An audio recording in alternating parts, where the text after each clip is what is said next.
Hola, ¿qué tal amigos? El día de hoy nos encontramos aquí en la urbanización de Santa Beatriz, en el cercado de Lima, para dar inicio a la Ruta Ribeiro. Es una ruta donde vamos a conocer la casa donde nació el escritor, así como los lugares donde vivió, el colegio donde estudió, así como algunos de los lugares de su infancia donde transcurren algunos de sus cuentos más memorables. Empecemos. Acá en el monumento a Sucre.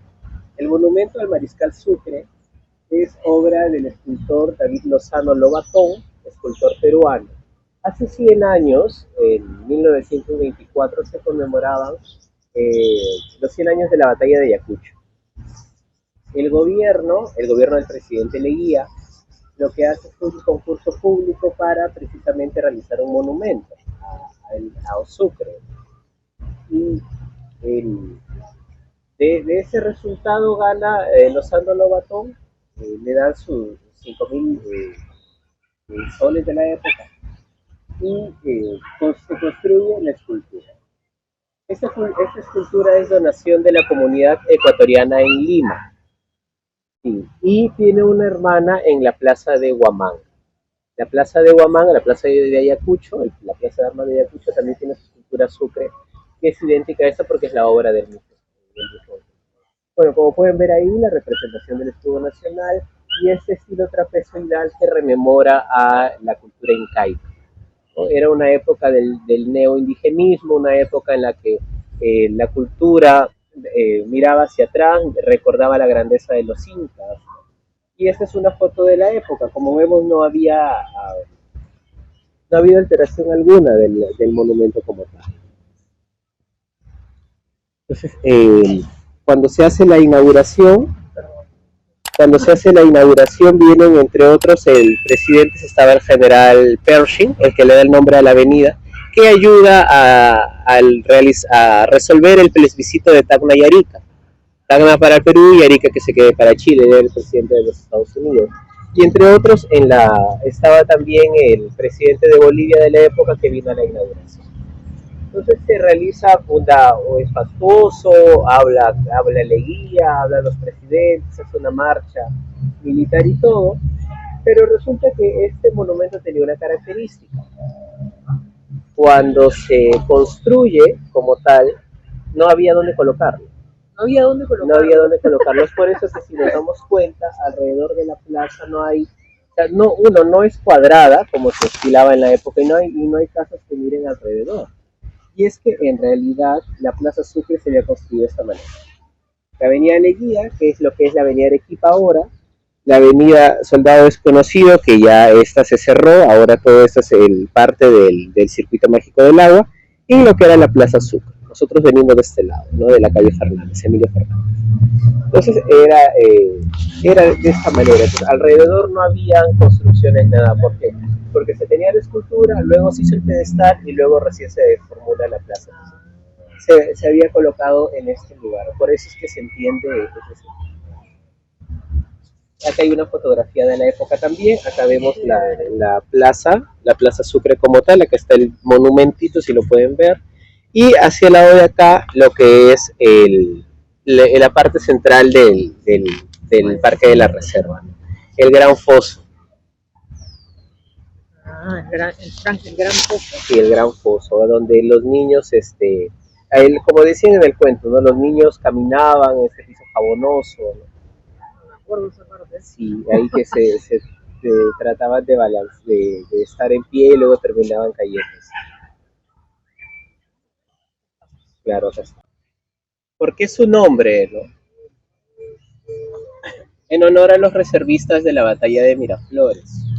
Cuando se hace la batalla, o sea, el ejército chileno ya venía del sur, ya se hace la convocatoria en la ciudad de Lima, todo varón de mayor de 18 hasta los 60 años, y se viene y se coloca acá. Acá se colocan las tropas de la reserva en lo que entonces era el bosque de Santa Beatriz.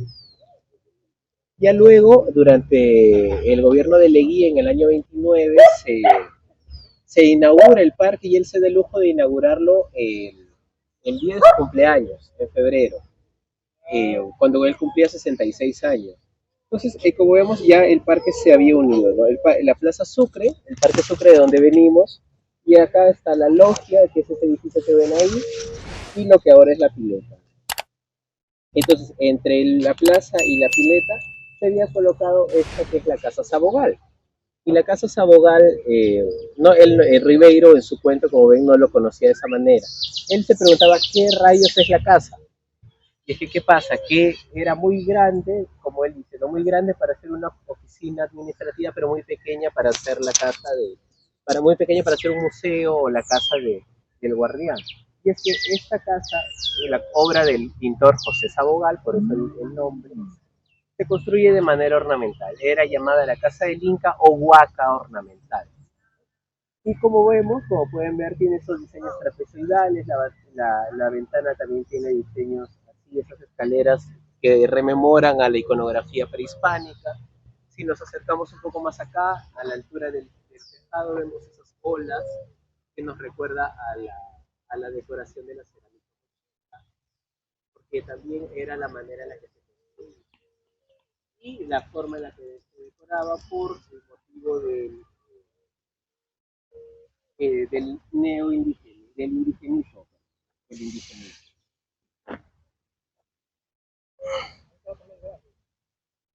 Nunca sé qué ha habido adentro, ¿no? Porque No, es que es ornamental, o sea, fue construida como para hacer adornito. una casa de adorno. O sea, nadie vivía ahí, nunca nadie vivió ahí. No hay nada, o sea, estaba así. Siempre estaba así. Bueno, esto es una fotografía de época también, acá se ve, es tomada desde el lado de allá, ¿no? Y esta era que Ribeiro siempre cuenta que este foso de agua siempre estaba malogrado, entonces había formado un musgo jabonoso y el juego era caminar por acá sin resbalarte, ¿no? Y obviamente nadie lo lograba. Y también nos dice que alrededor de la casa había un riachuelo, y efectivamente era uno de los canales prehispánicos de la época que hasta entonces había perdurado, y que bueno, ya luego en algunas remodelaciones se tapa, ¿no? Cuando se hace en el 2007 el circuito mágico del agua, se quitan varias áreas verdes también, se forman las piletas, y este pequeño riachuelo se convierte como una fuente, que es la que acompaña el agua de allá. Por eso vemos un pequeño puentecito de mármol. Claro, este riachuelo que queda como una pequeña fuente. Bueno, luego también acá tenemos, detrás mío está el Estadio Nacional, que el primer estadio que conoció Ribeiro fue el antiguo estadio inglés, el Stadium National. Stadium, claro. Obra de regalo de la colonia británica en Lima con motivo del centenario de la ciudad. Es ¿no? Y acá están las tribunas de madera. Una donación de la colonia británica. Correcto, una adoración de la colonia británica. Ahora, ¿cuál es el de acá? Y dices, ¿qué? Si este es el nacional, ¿esto qué es? Este era el velódromo, el antiguo velódromo de Lima, que acá se practicaba el ciclismo. Increíble, en esa época. En esa época se practicaba el ciclismo. Parece más grande que el estadio. Sí, sí, es que claro, para recorrer con bicicleta y agarrar velocidad necesitabas mayor longitud.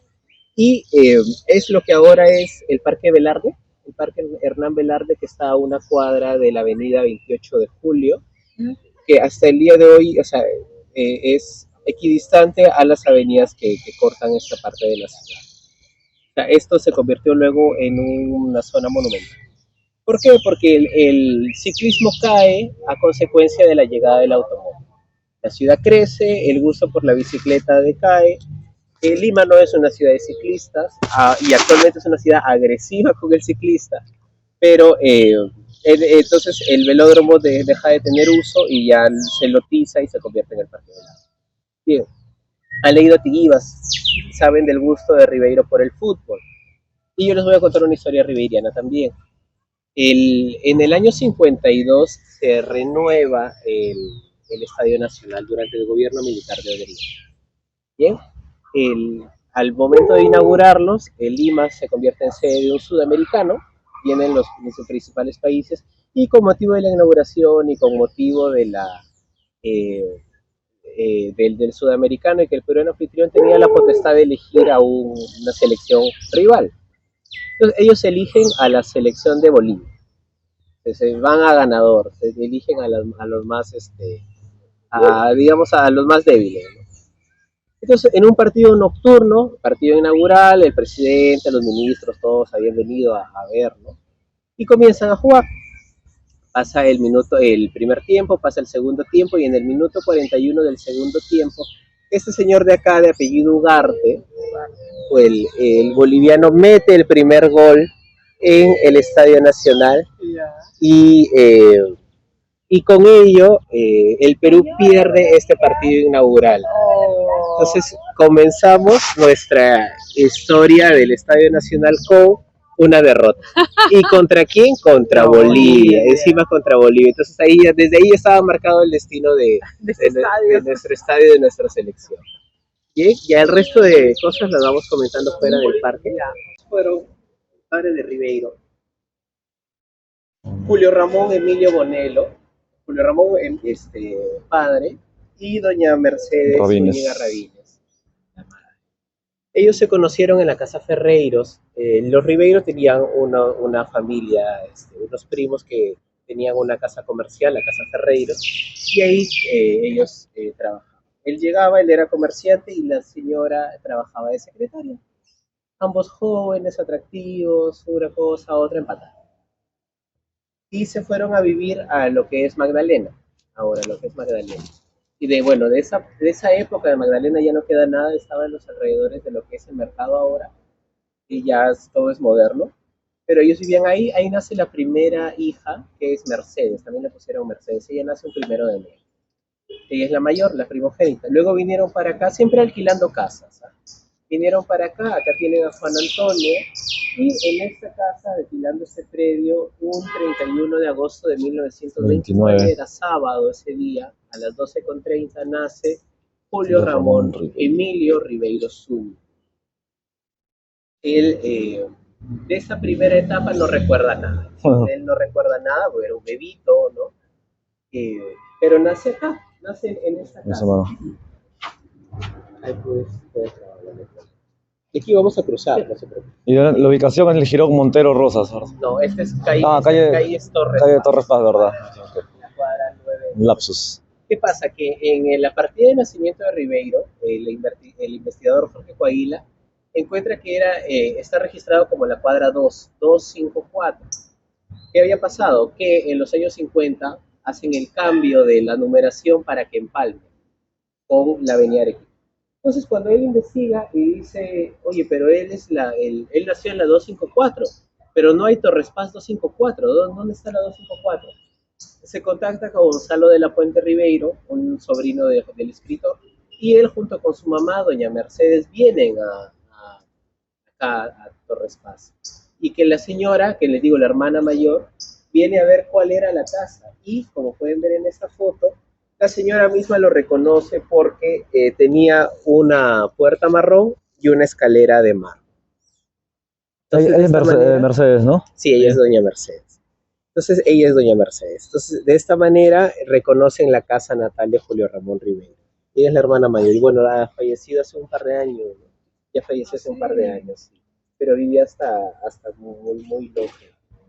Entonces ella, gracias a ella y gracias a que ningún alcalde cuando renovó la vereda se trajo abajo el pequeño peldañito, es que sabemos que esta era la casa natal de Julio Ramón Ribeiro. Bien.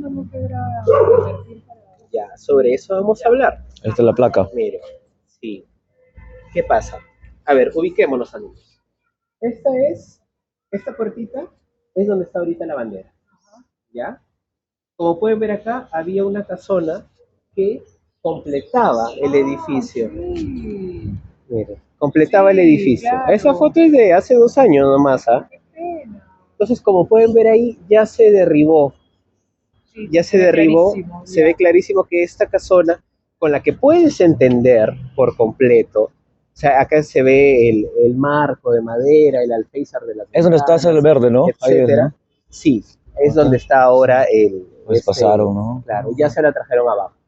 Y como pueden ver en este lado, la inmobiliaria misma nos dice que va a derribar esta pequeña casita y obviamente va a construir una torre de 15, 20, 30 pisos, ¿no? Feo, ¿eh? Entonces, nuestra casa natal va a quedar asfixiada entre 2 grandes edificios. Y en peligro también de extinción. Y en riesgo de que colapse, porque ustedes saben, si van a construir tantos edificios, lo más probable es que también hayan sótanos para los vehículos.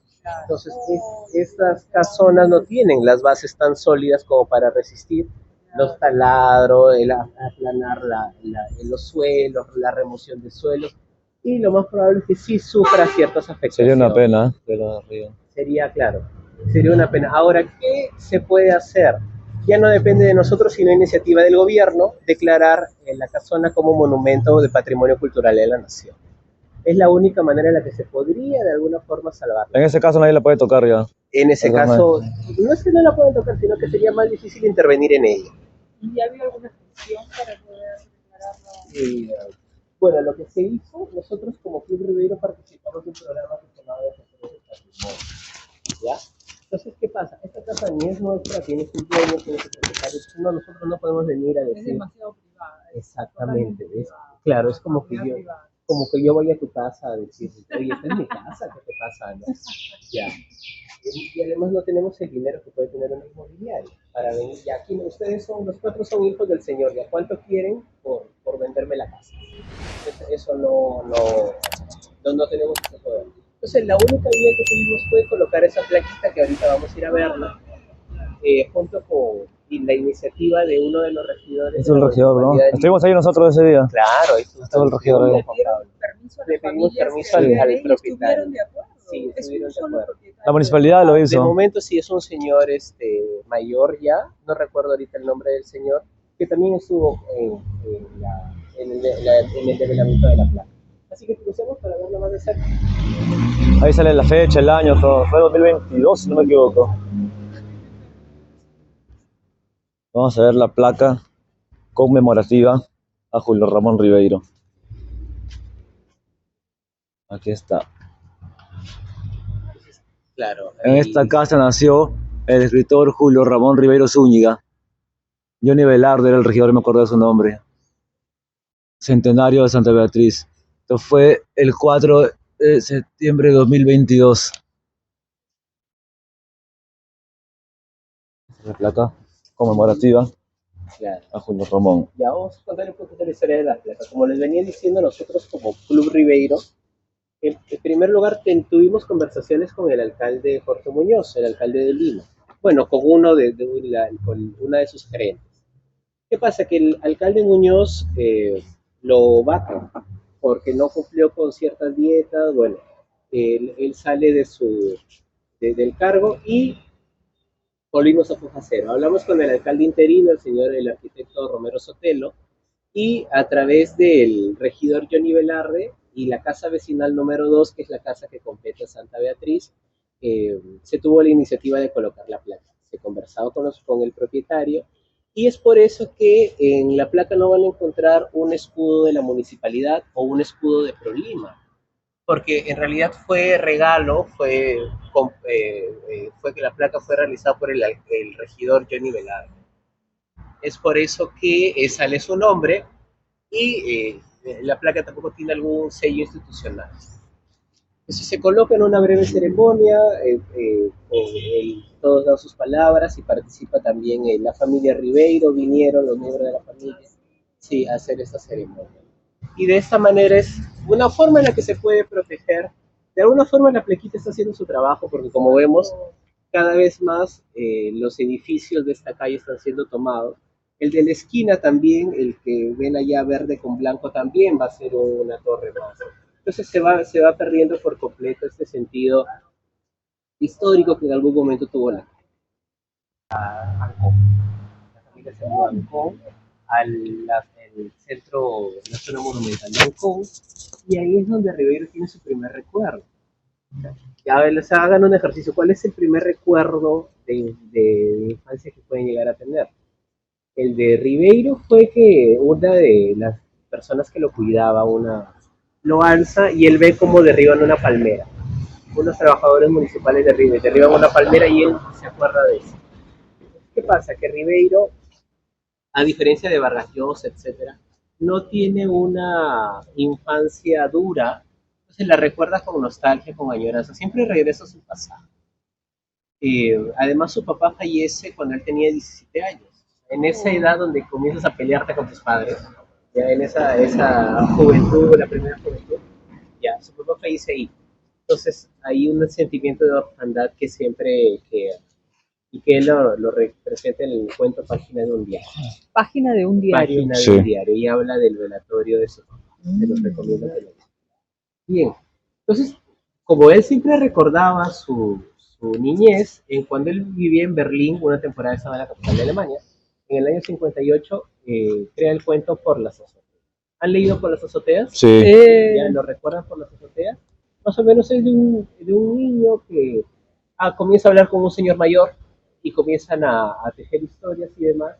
Y bueno, para no hacer la larga, es un primer descubrimiento a la muerte, cuando un niño descubre por primera vez la muerte. El cuento cierra con una frase de, y entonces comprendí que la lluvia había llegado Demasiado tarde. O sea, es una frase en la que condensa todo esto.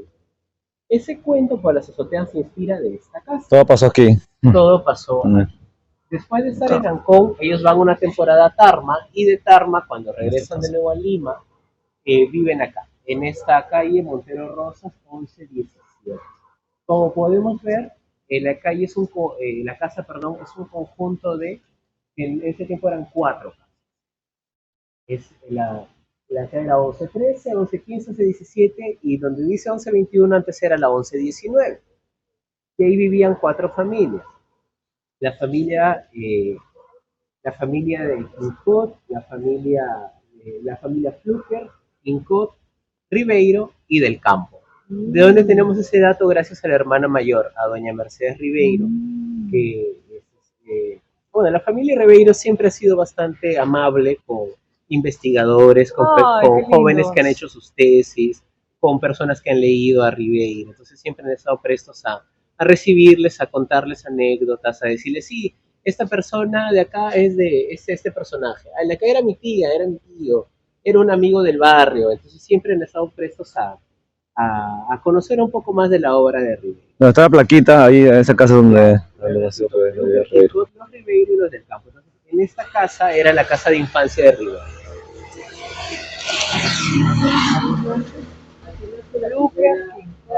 La última de las hermanas, Josefina, que le conocen como Chamín. Entonces, esta es la primera casa donde van a estar la familia completa. Mamá, papá y los cuatro hijos, ¿no? Mercedes Ribeiro, que es, como le digo, la que siempre nos ha ayudado con los datos porque era la mayor, Juan Antonio, Julio Ramón y Josefina Chamín. Entonces, acá sí vivieron más tiempo. De las 3 casas que vamos a ver, acá es donde vivieron más tiempo y eran más grandes. En el cuento El Parque Sucre, él cuenta que caminaba 10 cuadras para llegar al parque, que era un parque pequeño comparado con los europeos, es que salían de esta casa. Es de acá también se iban al colegio, vamos a ir al colegio, se iban a la Quinta Dolores a jugar con los amigos, que también vamos a pasar por ahí. Entonces todo era de acá. Una de las fotos más icónicas de Ribeiro, que ustedes, si ponen Julio Ramón Ribeiro en Google Imágenes, les va a salir, Ribeiro jugando una peloteada. Ribeiro, claro, Ribeiro dándole al balón. Dominando la pelotita. ¿La conocía? Sí, es bastante conocida esta fotografía. Claro, como pueden ver ahí, todavía la ventana perdura. Esta es la de allá. Como pueden ver ahí.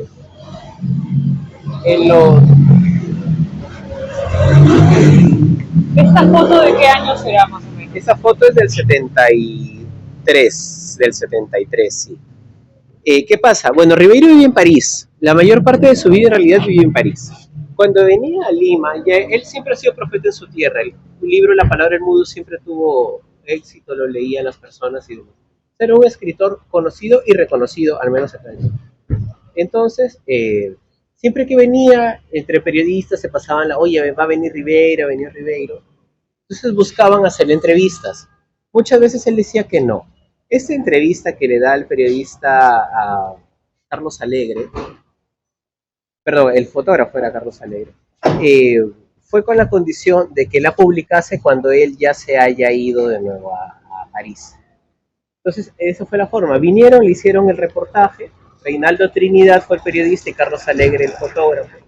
Entonces lo llevan por el Malecón, por Miraflores y luego viene para acá.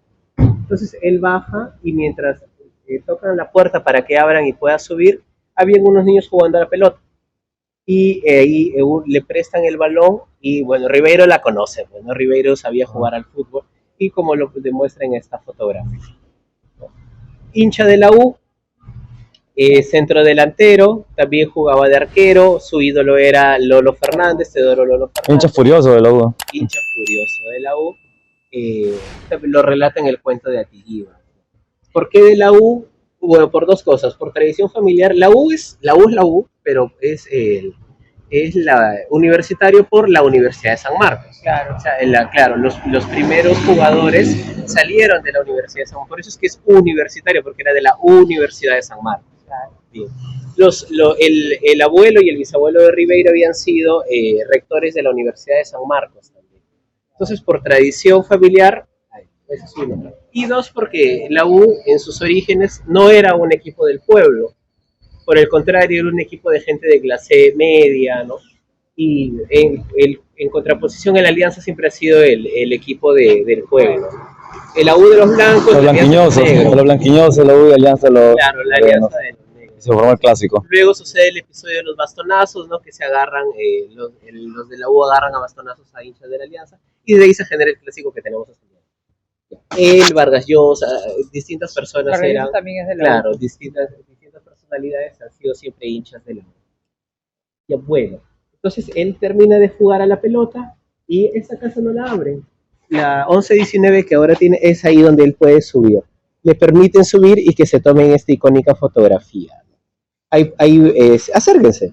Ahí como pueden ver esta especie de antorchita, hasta el día de hoy está en esa esquina. Y es que Ribeiro sube a esa azotea. ¿Verdad, no? Ahí, claro, todavía perdura en esa casa. Acá, ¿te acuerdas? Sí, estuvieron acá hasta el año 1936 aproximadamente. Ahorita se me fue en qué año En el 1929. 29-30 en Torres Paz, 30-31 entre Ancón y Tarma y luego regresan acá. O sea, 32, 33, esa infancia. no sabía lo de Ancón, ¿no? 7 años. Claro, O se metieron lo de Ancón. Yo también Es por eso que ya se acuerda de este y hace el cuento del Parque Sur. Claro, ya que entonces la foto que no sabía. ya sería así. Eso debe estar en el libro de la Coahuila, ¿no? Una vida, de ahí lo he sacado seguro. Era hoteles con chalo. ¿No? Entonces, bueno, para contarles también la historia de La Plata, esta casa, su dueño original... ¿Ya nos podemos acercar? Sí, Vamos a ver la vamos placa. acercarnos, a esperar qué pasa acá. Vamos a grabar la plaquita conmemorativa. Como pueden ver en la placa, ya no está el nombre del regidor, porque él ya no la dona, sino ya es de la Gerencia de Participación Vecinal. Y también siempre en coordinación con la Casa Vecinal número 2, la casa que corresponde a Santa Beatriz. Y también se hace una ceremonia después, el 4 de septiembre, como parte de las actividades del centenario de esta urbanización. Y esta es conocida como la Casa de Infancia de Ríos. Montessoriano, como le dicen. El Colegio Montessori, que era un colegio donde había... lo que antes se conocía como la transición. La transición era lo que ahora es el inicial. No eran 3 años, no 3, 4 y 5 años, sino era un solo año de transición. Luego Ribeiro que estudia el año de transición y el primer y segundo grado de primaria. Entonces cuando tenía 5, 6 y 7 años, pequeñito. Comparte salón con Washington Delgado, que también va a ser un importante poeta luego. Y su hermana mayor, Mercedes, comparte salón con Blanca Varela. Y por eso les digo, todos chiquitos, todos mini, jugando acá con los crayones, haciendo bolitas. Entonces, para que vean, el colegio era así, más o menos, ¿no? La icónica escalera. Sí, me acuerdo, eso estaba hasta hace poco. o sea, Eso estaba hasta hace poco. Luego, ¿Sí? ¿Esto sí? Sí, claro, sí, yo me claro. acuerdo haber pasado por aquí. Luego ya el consorcio Sacoliveros compra el Pero qué gran diferencia, ¿no? Ahora no es un edificio. Miren cómo era acá y cómo es ahora. Entonces, aquí se inspira el cuento de la señorita Fabiola. La señorita Fabiola, bueno, no le voy a contar todo el cuento para que lo lean, pero habla de una profesora que era sea, que era feíta. Cuento Una profesora conmovedor. que era feíta, pero que le había enseñado precisamente a las primeras letras. Y bueno, le pasan muchas cosas a la señorita Fabiola, tienen que leer el cuento, ¿no? Y termina en una presentación de Ribeiro, donde va la señorita Fabiola ya mayor a que le firme un libro. Entonces él la reconoce y le pone a Fabiola. ¿Cómo es la frase, Juan Pablo? Tú te la sabes. A señorita Fabiola, quien me enseñó a escribir. A la señorita Fabiola, quien me enseñó a escribir, y nunca pensé que había dicho algo más cierto, Ah, porque Fabiola, o sea, reúne todo lo que se conoce como personaje ribeiriano. Los personajes ribeirianos no son héroes, no son los primeros del grupo, no son los líderes del grupo, sino por el contrario, son personas, marginados. claro, que son, digamos, los más, siempre al margen, los marginales, los callados, los que no sobresalen. Privados del festín de la vida. Privados Ahí está, del festín muy de la vida. bien. Muy bien, Juan Pablo. Entonces lo mismo pasaba con esta profesora, no era bonita, no era agraciada, no le va bien en el amor, no le va bien en el trabajo, era gordita, entonces ya, era uno de esos personajes de los que Ribeiro siempre se inspira para hacer cuentos. La profesora en la vida real existió, no se llamaba Fabiola, sino Maruja. También lo sabemos gracias a Mercedes Ribeiro, porque la profesora de verdad existe y era una profesora que sí les ayudaba a los papás de Ribeiro en llevarlos a los pequeños de este colegio hasta Miraflores, siempre en el tranvía que iba a Miraflores, ¿no? Siempre se iban de acá para allá hasta que ya terminan el año escolar y los matriculan en el colegio Champaña. ¿Bien? Entonces, como vemos también, una construcción de época, con este tipo de techos en una ciudad donde no llueve, ¿no? Colegios muy a la inglesa, muy a la europea, muy a la norteamericana, ¿no? Siempre con estos estilos extranjeros, estas formas de construir. Ya bueno, ahora como vemos ya es de parte del consorcio Sacol, especializado en historia natural, que incluso viaja a la selva y forma el gabinete de historia natural que luego va a ser el museo de historia natural que tiene San Marcos, que está por la Villa Arenales, está cerca de acá. Bueno, él construye este castillo. ¿Por qué? Porque se tenía es una leyenda urbana más que todo. Él conocía al rey de España, Alfonso XIII, cuando viajaba a Europa. Se tenía cercanía con el rey Alfonso XIII. Entonces, la leyenda urbana cuenta que él construye el castillo debido a que se anunciaba la llegada del rey Alfonso XIII de España.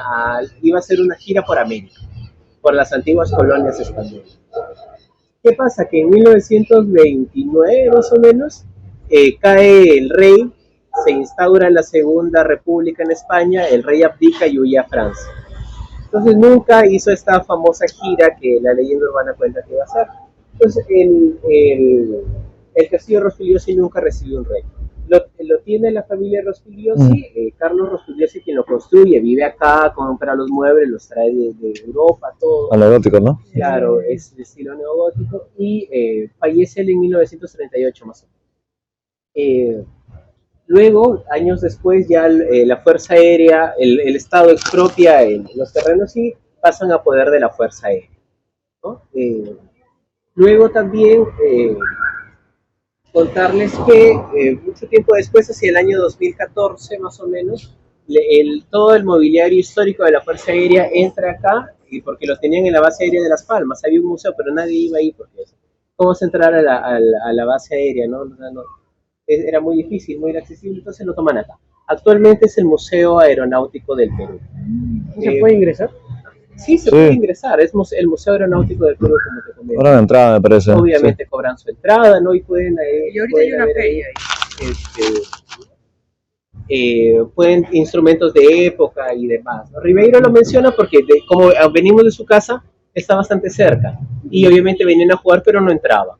Entonces siempre era un atractivo y la curiosidad era esa, ¿no? De qué había adentro. A ver las fotos, ¿eh?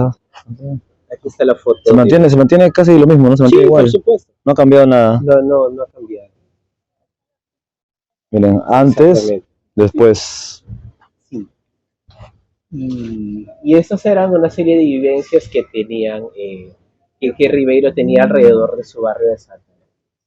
Bueno, antes de concluir, si tienen alguna pregunta, duda, consulta. Eso no quiero comentar que lo han pintado con los colores de la paz, por eso está tan feo. Exactamente. Bueno, y como dato adicional, ¿no? Los 5 castillos del Perú, el castillo de Chancay, que es el más conocido, el castillo de Lamas en San Martín, el castillo Nano en Cañete, el castillo Rospigliosi y el castillo Jorge que está en Mollendo, los 5 han sido construidos durante la época de la República. Cualquiera pensaría, Castilla, los españoles, no, nada, son todas construcciones repúblicas. Sí. Y la gran mayoría de ellos creo que solo el de Mollendo no se puede visitar, el resto sí pueden visitarse. Y bueno, invitarles a... El de Mollendo creo que porque necesita que sea restaurado.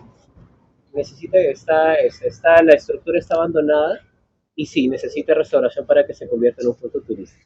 De allá de Arequipa. Hacemos la invitación para que puedan venir a la ruta en las próximas. Claro, ¿no? nosotros como club Sí. seguimos haciendo actividades. Ribeiro como escritor va a tener 3 actividades en la Feria del Libro. El 29 de julio, Bryce Echenique, el conocido escritor, va a hablar de Ribeiro en la Sala Blanca Varela. No me lo pierdo eso.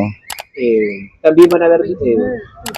sí, Anotado, 29 de julio. a las 8 de la noche, obviamente. A las 8 creo que es, ¿no? A las 5, a las 8. De todas formas, a través del Facebook, del Instagram del Club Rivero se van a compartir esas actividades del escritor y las actividades que como colectivo también organizamos. Bueno, ahora como les había dicho, al final de la ruta vamos a hacer un pequeño sorteo, así que vamos a sortear el Tomatodo y un libro. Así que son, sí, tienen 2, así tienen bastantes chances.